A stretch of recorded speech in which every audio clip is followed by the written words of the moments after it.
Are we not seeing the events that are taking place in the world right now? Are we not seeing that the enemy, the devil, is desperate and he knows his time is up? You know, they can persecute us all they want. They can mock us all they want.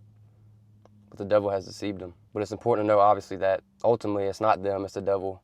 Because we wrestle not against flesh and blood, but we wrestle against these principalities. I'm going to read Romans 8:13 right here. For if you live according to the flesh, you would die. But if by the Spirit you put to death the deeds of the body, you will live. We got to crucify our old selves. You know, we can't be living according to the flesh, but by the Spirit. The Spirit is life.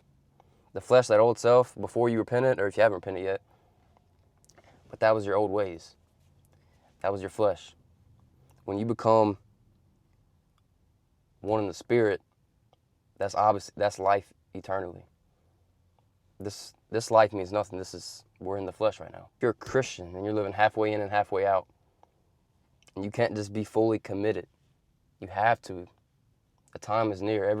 You could die. Forget that. You could even die tomorrow.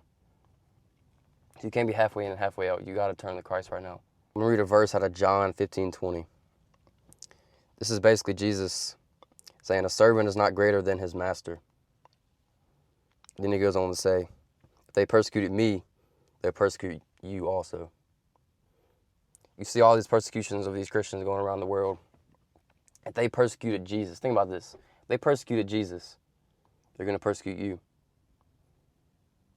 Because we're his servants and he's the master.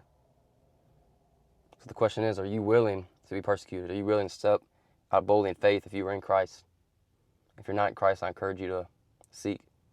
Seeking you will find. It's a battle of good and evil. We need to fight it, but we ultimately know who wins in the end.